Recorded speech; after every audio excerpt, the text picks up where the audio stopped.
के सबसे पहले भारत रत्न विजेता सीवी रमन की कहानी।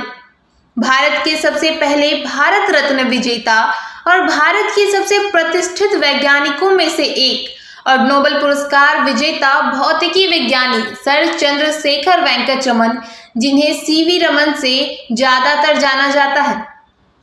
इनका जन्म 7 नवंबर 1888 को हुआ था और निधन 21 नवंबर 1970 में हुआ था। इनके पिता चंद्रशेखर अय्यर मैथ्स और फिजिक्स के लेक्चरर थे। यही वजह है कि रमन साइंस कोर्स करने के लिए प्रेरित हुए। चंद्रशेखर वेंकट रमन की मां पार्वती अमाल थी।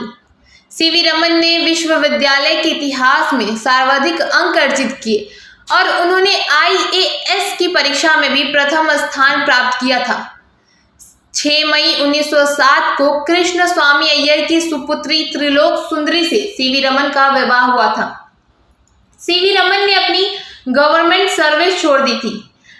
उन्हें 1917 में कलकत्ता विश्वविद्यालय में फिजिक्स का पहला पालित प्रोफेसर भी नियुक्त किया गया था और जब वे कलकत्ता विश्वविद्यालय में टीचिंग कर रहे थे, उसी वक्त रमन ने कलकत्ता में Indian association for the cultivation of science यानी कि IACS में अपना रिसर्च जारी रखा। बाद में वह एसोसिएशन में मानद स्कॉलर बन गए। IACS में रमन ने ग्राउंड ब्रेकिंग एक्सपेरिमेंट किया, जिसने अंततः उन्हें 28 फरवरी 1928 में फिजिक्स में नोबेल पुरस्कार दिलाया। उन्होंने प्रकाश के प्रकीकरण को देखकर प्रकाश की क्वांटम नेचर के एविडेंस की खोज की, एक ऐसा इफेक्ट जिसे सीवी रमन इफेक्ट के रूप में भी जाना जाता है। इस दिन को भारत में राष्ट्रीय विज्ञान दिवस यानी कि नेशनल साइंस डे के रूप में मनाया जाता है। बहुत से लोग तो यह नहीं जानते कि इस प्रयोग में रमन के एक सहयोगी भी थे। सहकर्मी के रूप में S कृष्णन ने रमन के साथ मिलकर इस इफेक्ट पर काम किया था, लेकिन दोनों के बीच कुछ प्रोफेशनल मतभेदों के कारण S कृष्णन ने नोबेल पुरस्कार साझा नहीं किया। हालांकि सीवी रमन ने अपने नोबेल स्वीकृति भाषण में कृष्णन के योगदान का जोरदार उल्लेख किया था। एटॉमिक न्यूक्लियस और प्रोटॉन के खोजकर्ता डॉक्टर अर्नेस्ट रदरफोर्ड ने 1929 में रॉयल सोसाइटी के अपने अध्यक्षीय भाषण में रमन की स्पेक्ट्रोस्कोपी का उल्लेख किया। रमन को सोसाइटी के द्वारा एक्नॉलेज्ड किया गया था और उन्हें नाइटहुड भी प्रदान किया गया था।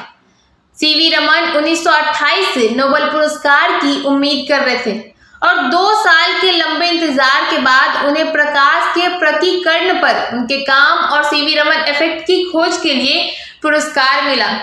वे इतने उत्सुक थे कि उन्होंने नवंबर में पुरस्कार प्राप्त करने के लिए जुलाई में ही स्वीडन के लिए टिकट बुक कर लिया था। रमन विज्ञान में नोबेल पुरस्कार जीतने वाले पहले एशियाई और गैर श्वेत व्यक्ति थे। वहीं 1932 में सीवी रमन और सूर्य भगवंतम ने क्वांटम फोटॉन स्पिन की खोज की। इस खोज ने प्रकाश की क्वांटम प्रकृति की ओर सिद्ध कर दिया। नोबेल पुरस्कार विजेता ऑप्टिकल थ्योरी के पीछे उनकी प्रेरणा के बारे में पूछे जाने पर सीवी रमन ने कहा था कि वह 1921 में यूरोप जाने के दौरान भूमध्य सागर के अद्भुत नीले रंग के ओपेलेशन से प्रेरित थे। रमन ने केवल प्रकाश के विशेषज्ञ थे, बल्कि उन्होंने ध्वनिकी यानी कि एकॉस्टिक्स के साथ भी प्रयोग किया। तबला और मृदंगम जैसे भारतीय ढोल की ध्वनि की हार्मोनिक प्रकृति की जांच करने वाले सीवी रमन पहले व्यक्ति थे।